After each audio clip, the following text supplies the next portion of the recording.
Hey there, everybody.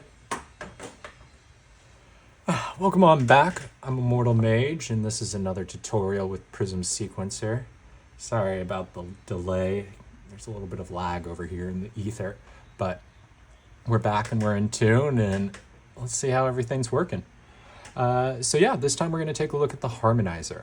For any of you that don't know, a Harmonizer is a handy tool for adding notes on top of notes. So whether you want to add notes on top of what you're playing, so you can have boom. A harmonizer is a tool that basically says, I want that to become that, or maybe that, or that, or that. It's really saying, here's one note, add these notes on top. There's two things that make Prism's harmonizer especially unique and powerful. The first is that each harmonizer is really, well, the harmonizer that you have as part of your song is actually 8 harmonizers put together and shared across tracks. Even more so, each of those harmonizers is actually 4 harmonizers and a creative sequencer. So you can take a single note, create 4 different harmonic shapes that relate and, complement that note and each other well. And then you can sequence through those shapes. So even though my track only is playing one note, it can sound like an infinitely long, infinitely evolving sequence. So yeah, I think that makes it kind of unique and fun. Let's take a look at how it works. So I've already got Prism opened up. I have a simple pattern added onto this track that's connected with my Minilog XD, and it's where we'll hear all the sound from. I'll go ahead and play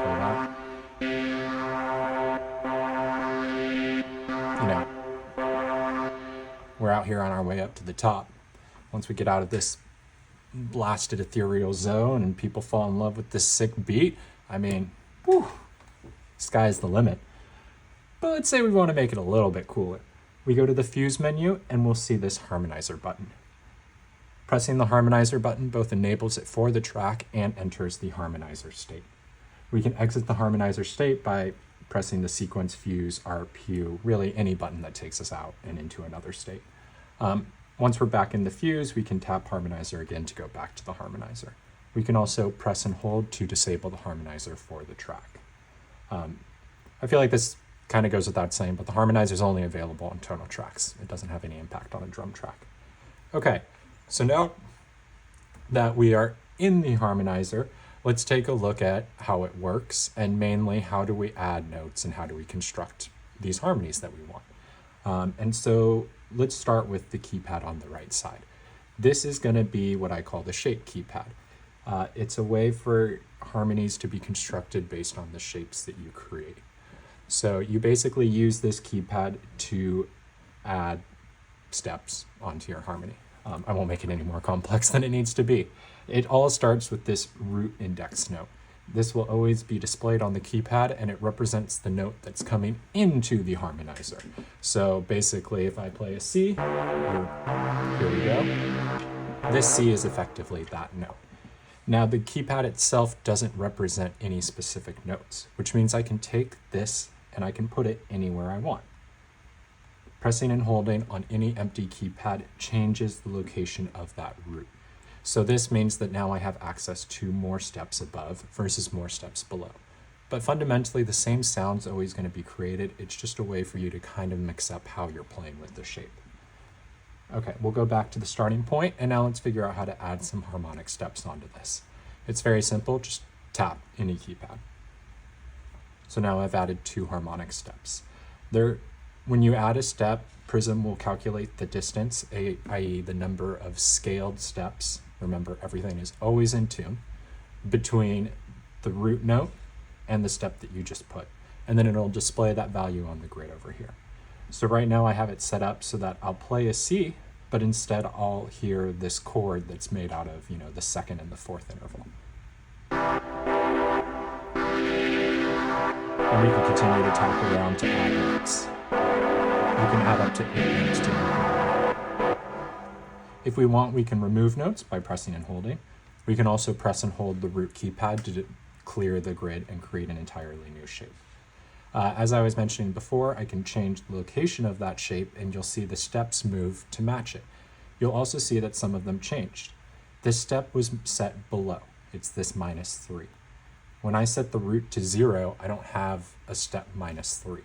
So what it does is it goes to the nearest interval above, which is +4. So it's over here. And then it gives you an arrow to indicate, hey, this step is actually covering a note that's 2 octaves below. And that's a common thing. Much like in the chord block mode, your sequencer to the left represents the step that you selected and gives you the opportunity to add octave ranges on top of that. This means, though, that in some instances, I can have this and this note. And all of these notes are, the root index, but they're just 1 octave above it, which means when I select it, I can change, I can edit multiple elements. I can even go here and then I could edit that element from there. So when you do enter into a state where multiple notes are being represented by a single keypad, if you press and hold that keypad, it removes all the notes represented by it. And that's generally how it works throughout all of Prism. If there's some sort of grouping going on between the notes and they're wrapped up together, a press and hold will delete or clear everything in that you're holding. So we would use our grid over here to create the shapes. We then have the sequence over here, and we can use that to stretch the points. So I can add 1 note that's just 2 steps above. And we can also sample as we're editing using these 4 trigs here. But now I can go back to this 2, and I can add maybe an octave above and below. Boom. Okay, I think that sounds good.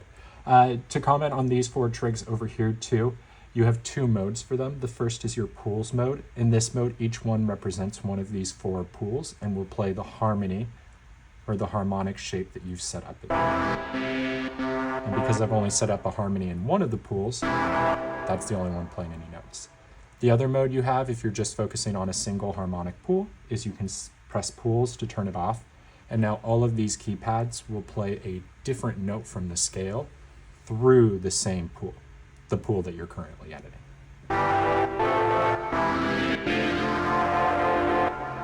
That's pretty good harmony, actually. I like that. And you can see if I go to the others, it's all the same. So yeah, that's how you use the keypads and the trigs to create a shape and establish what I call a harmonic pool. You then basically do that 4 more times. Now you can do that by either starting over from scratch and creating another shape, or you can copy and paste your shapes.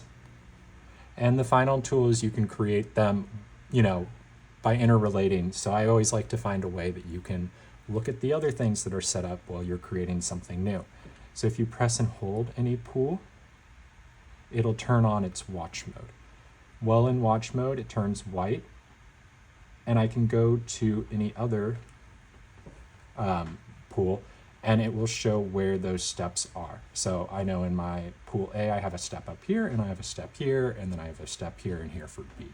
And it's also moving these around. So if like your root index is at a different place, it's stretching it and snapping it all to the root index of the pool that you're editing. So don't worry if you're like, oh, but my root index was up here. Do these really actually match? They do. It's the exact same harmonics interval step. Maybe this one's an octave or 2 above. I can't showcase that, but I can at least show you, hey, this step, this note, this range, they're playing the same thing. Okay, yeah. So, and then you can press and hold to disable the watch for any of the pools. So that's how you would go and you'd set up your various pools. So now we've got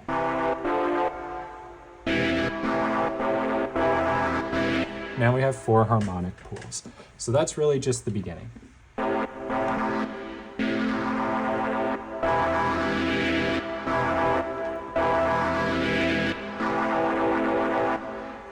So yeah, we've got the pool set up, and by default, the harmony just runs through whatever the active pool is that you're editing. So the next step is, say you want to now play through these 4 pools consecutively, you can turn on the harmonic sequencer. To do that, press the grid. Now we can see the params related to the overall pool and the harmonic sequencer. So if we want to turn it on, we simply change this start value. We can start from A, B, C, D, or random. This essentially just says, hey, the very first pool that you're going to start playing on is this pool. The next parameter that you have available is bars. This says I want to loop, or basically I want to play through the rules of this harmonic sequence for this number of bars before I go back to my starting point. So this way, if you're using like random generation to figure out which pool you jump to next, you can create, you can say for the first 4, bars, I know exactly which pools I'm going to go through. And then for the other 8 or 12 or whatever, randomize it. But then after that, jump back and do the same thing again. So you can get this pseudo randomization. You have this chance variable. This says, hey, there's a 50% chance that any of these harmonic steps are actually played. So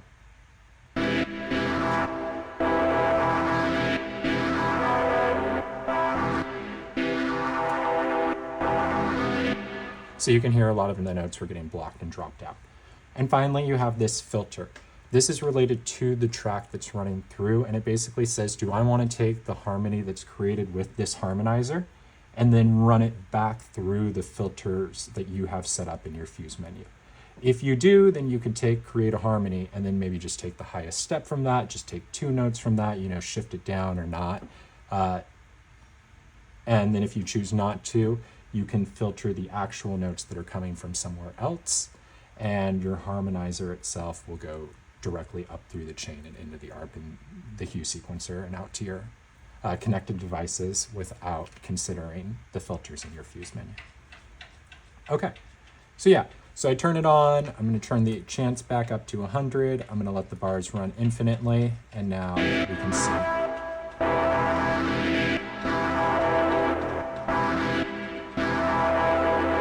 Probably like, hey dude, when's this going to change? There we go.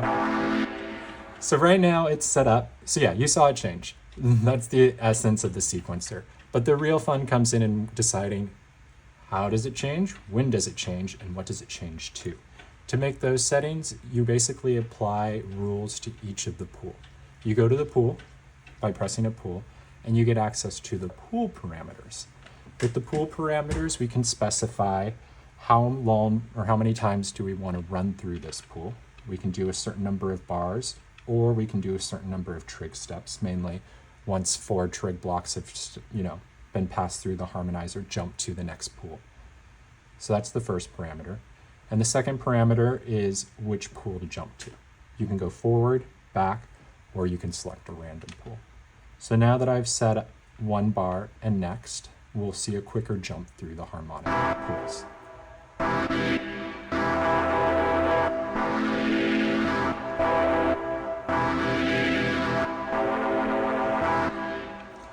Okay, and now we can take that further. So each of these pools have their own parameters related to the repeat and the next. By default, they're linked, much like the drum tracks. We can press this link button at the bottom right to unlink them. Now each pool can have its own repeat and next parameters. So we can set this to 2 bars, this to 1 bar. We could set C to random. You also get access to a more refined next palette. So now I can set a specific pool to jump to. So when I run through this sequence, I will start at A. I'll play A for 2 bars. I'll go to the next one. I'll play B for 8 trigs. I'll go to the next one. I'll play this for a bar, and then I'll jump to a random pool, and the whole thing will start again. So let's hear it. 1 bar, 2 bars always, 8 trigs, 1 bar, and then it jumps to a random. So yeah, that is how the harmonizer and the harmonic sequencer works to create shapes, interrelate those shapes, and then step through those shapes. One other thing that I want to call out that's kind of fun is you have access to this input, and you can either play or block it. This essentially means this root note, this note coming in, do I want to, let's get rid of this.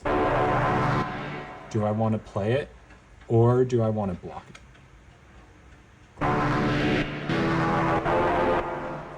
And if you block it, actually I'm looking at that and I'm like, oh, sorry, it doesn't block it played on the keypad. It only blocks it if it's coming from the sequencer.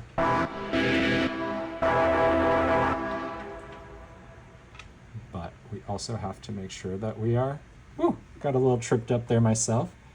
We're gonna turn off the sequencer. There we go.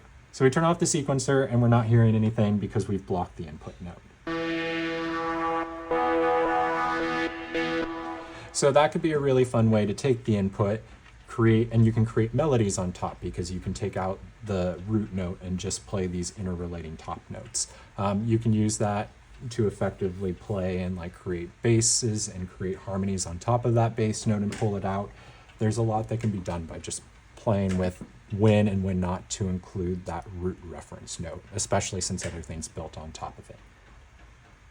Okay, one track, one harmonizer, that's how it works. But we have 16 tracks and we have 8 harmonizers. So how does that work? We go up to our patterns and scenes menu and we can use the patterns to access the different harmonizer patterns that we have. So much like the hue sequencer, which has 8 sequences for the entire song, the harmonizer has 8 harmonic patterns for the entire song. And these do not tie in with the scene. Instead, these tie in with the track. So when I go and turn on the harmonizer for my mini log track, what I'm really looking at when I select this pattern here is both what harmonizer pattern am I editing currently, but also which harmonizer pattern am I running this track through. Right now I can run harmonizer pattern through track 2. I could go to a different track and turn on the harmonizer, and you'll see that it's running through track 1. So these would play different harmonic sequences. So if you want the tracks to mesh, you would pass them through, the same harmonizer. If you want to create some sort of variation or playfulness off of that, you can run them through different harmonizers at the same time. You can then have different harmonizers run in the next scene and the next scene and so forth. It's really however you want to set it up, but you just have these 8 global harmonizers, and at any point throughout your song you can connect any track to any one of them. So yeah, so you can hear it's not playing anything on our track 1. We're not hearing any of the harmonic notes come through. Oops, that's not the track, because we're looking at this pattern 2. Now we're on pattern 1. So yeah, in the essence, that's how the harmonizer works. You put in your notes, you create your shape, you duplicate your shape, you refine the shapes, you set up a sequence, and then you pass other tracks through, and if you want to create some variation, you create a new harmonizer. And you can still like copy and paste your harmonic patterns across the same way you can with any patterning throughout Prism. So yeah. Not a whole lot of music again. Hopefully this tutorial wasn't too dry. If you're like, man, I really just want to see this thing in play, I recommend checking out some of the free play videos. Those are going to be more, just jamming and jiving with it. I'll be talking about the history and really just playing around. These are going to be way more instructional. But I hope you learned something. I hope you create something amazing with this. And if you do, share it with me. If you don't, tell me why you couldn't, and hopefully I can make it better and try to make a device that floats your boat. Until then, have a good day, and I'll see you next time.